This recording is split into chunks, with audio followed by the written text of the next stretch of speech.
हाय, नमस्कार. मी मनीषा तुम्हा सर्वांचं पुन्हा एकदा एका छोट्याशा ब्लॉगमध्ये स्वागत करते. आज रक्षाबंधन आहे, तर आज सकाळचा मुहूर्त 2 होते म्हटले.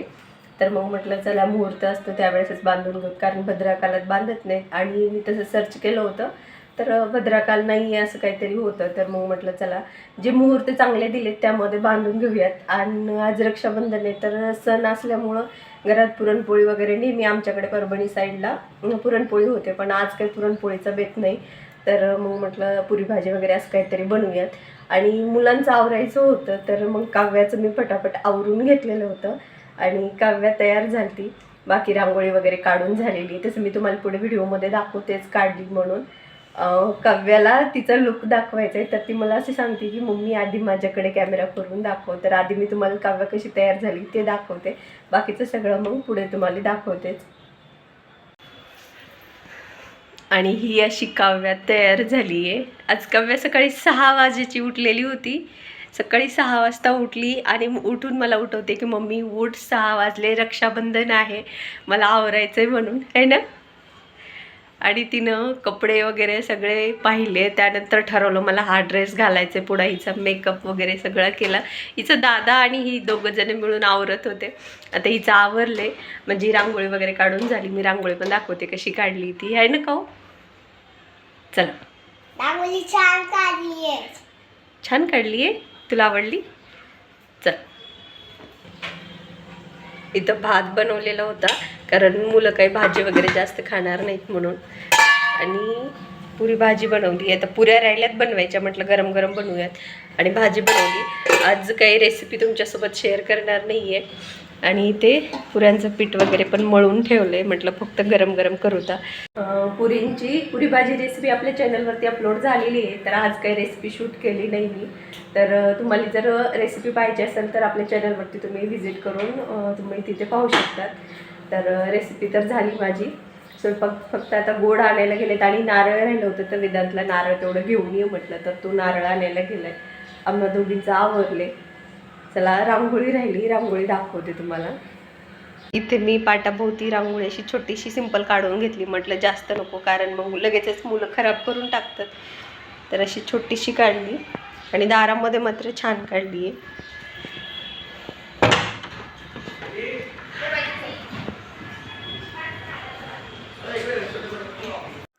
रांगोळी काढायचं म्हटलं तर जास्त मला रांगोळी काढता येत नाही, त्यामुळे मी सर्च मारते, फोटोज वगैरे बघते आणि जी साधी सिंपल सोपी रांगोळी वाटेल ती काढते. आता आमच्या शेजारी जे काकू राहतात त्यांची असं राहतं की रोज रांगोळी काढलेली असते, छान छान काढतात, त्यांना सवय आहे. मग मी इथे नवीन ठिकाणी आलो तर मी काही तेवढं काढत नाही, पण असं सोमवार किंवा गुरुवार वगैरे असेल तर काढायची. पण काव्याचं राहतं की रोज त्यांची रांगोळी चेंज झाली, ती म्हणते मम्मा आज आपल्याकडे पण काढणं. मग दुसऱ्या दिवशी काढली जाते.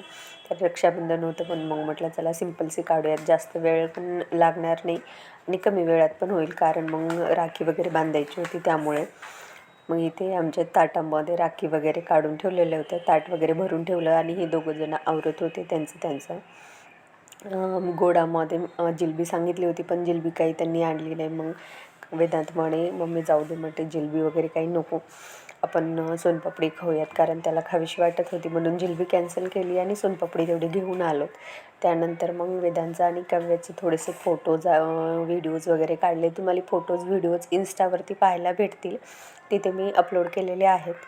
आणि त्यानंतर मग इथे यांचं होतं चालू ओवाळणी वगैरे करण्यासाठी.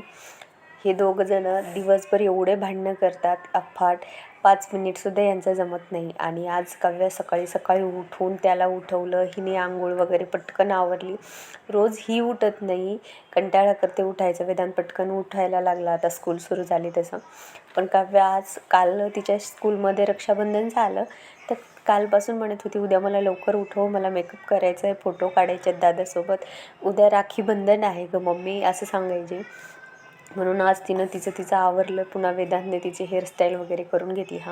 तिचं सगळं वेदूनं केलेलं आहे, ते दोघं जणांनी ठरवून, कारण आज छान म्हणजे असे चांगले 2 वाजेपर्यंत चांगले होते. त्यानंतर मात्र त्यांचंच पहिल्यासारखं चालू झालं भांडण वगैरे करायला.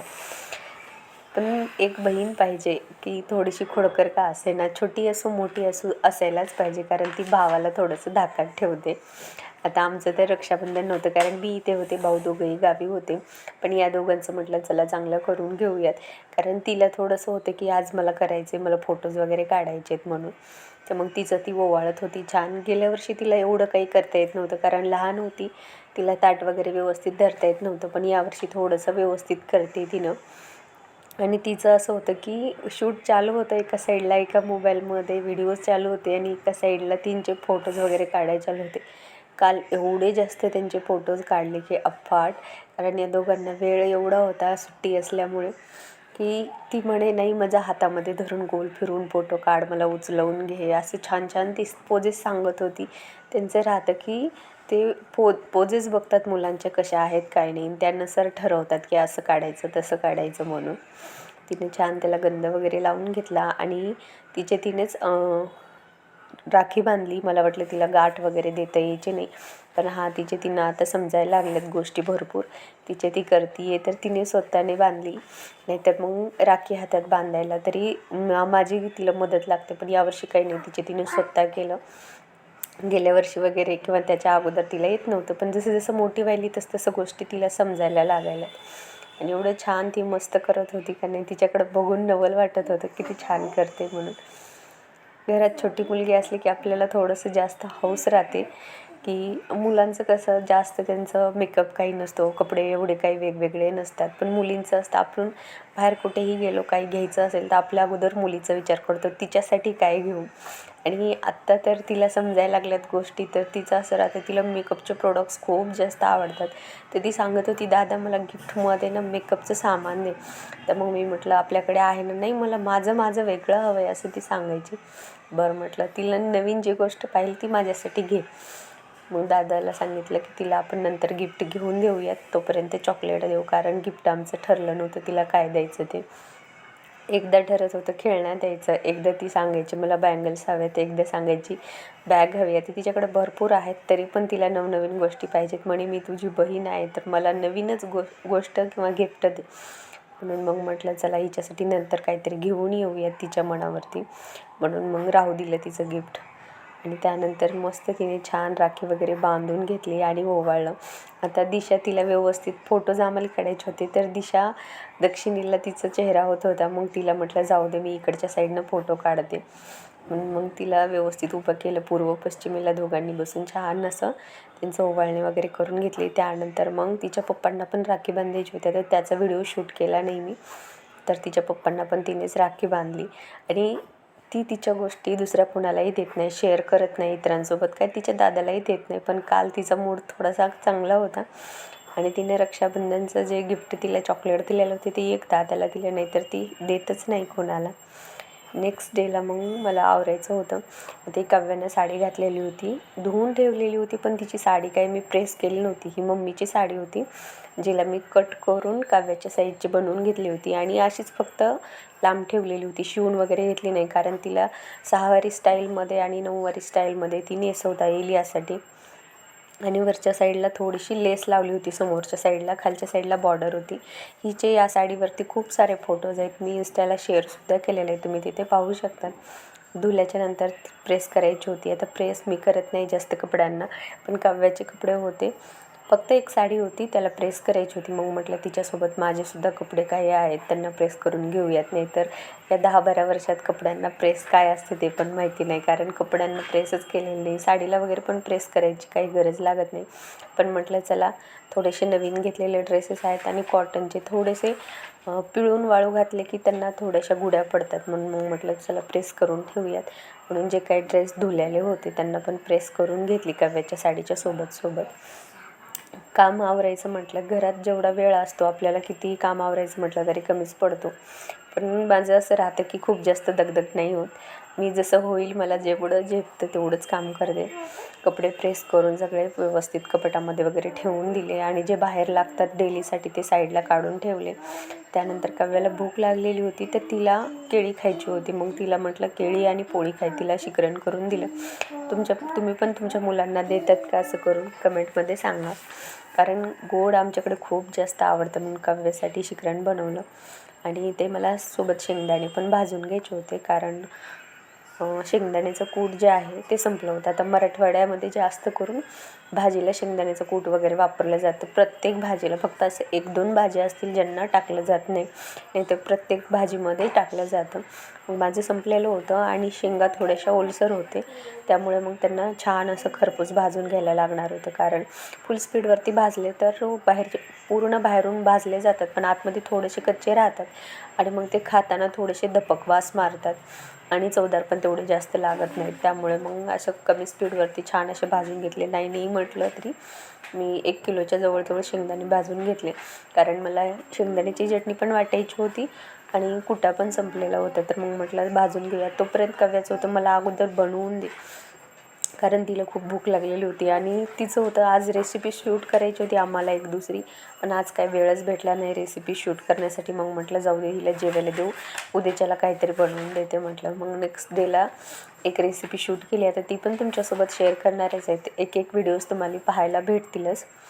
इथे पहा, शेंगदाणे छान असे खरपूस भाजून घेतले आणि त्यानंतर आता आपल्याला आवरायला भरपूर काम राहतं, कारण सकाळी सकाळी प्रत्येक गोष्ट आपल्याला तयार होत नाहीत. तर मग लसण वगैरे निकलणं किंवा हिरव्या मिरच्या वगैरे चटणी वाटून ठेवणं, भाजीपाला निसून ठेवणं, एक काम चालू होतं. मग आवरून घेतलं आणि दुसऱ्या दिवशी मग म्हटलं आता सोमवारी वाती वगैरे करत नाहीत, तर मग माझ्या वाती पण संपलेल्या होत्या.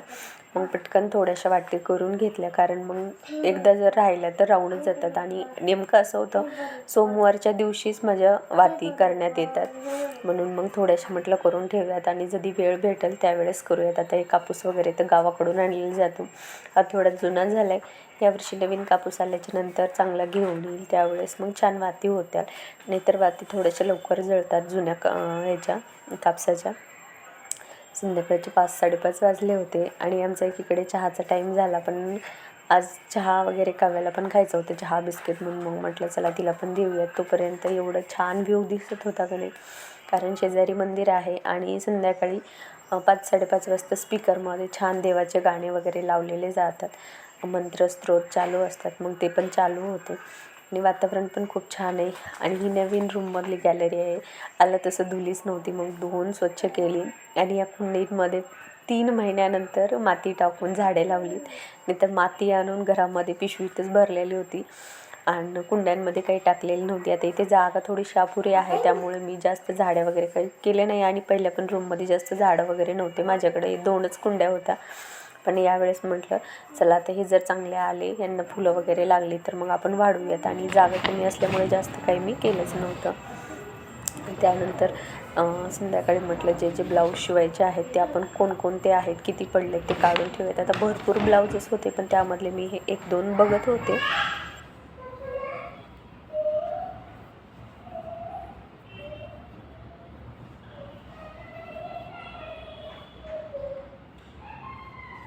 माझ्याकडे हे 2 पीस आहेत. आत्ता माझ्या ज्या साड्या आहेत त्या साड्यांवरचे आता अर्जंटमध्ये हे 2 शिवायचे आहेत, कारण साड्या नाही म्हटलं तरी या ब्लाऊज पीसवरली साडी 4 ते 5 महिने झालं पडून आहे. अजून एकदाही ट्राय केली नाही.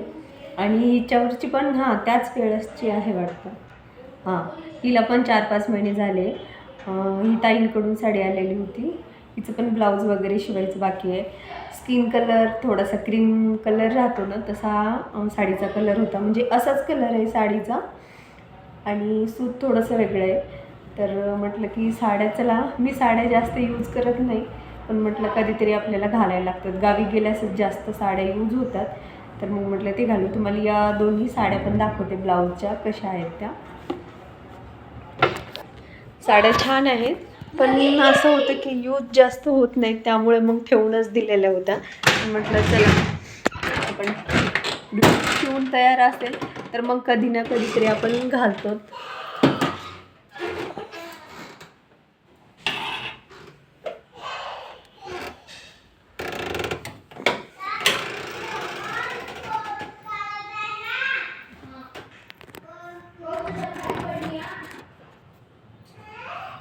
तर एक जी आहे ती अशी आहे, छान आहे, एकदम मऊसूत. गावाकडे गेल्याच्या नंतर मग घरामध्ये काम वगैरे आवरायचं राहतं, त्यावेळेस घालायला.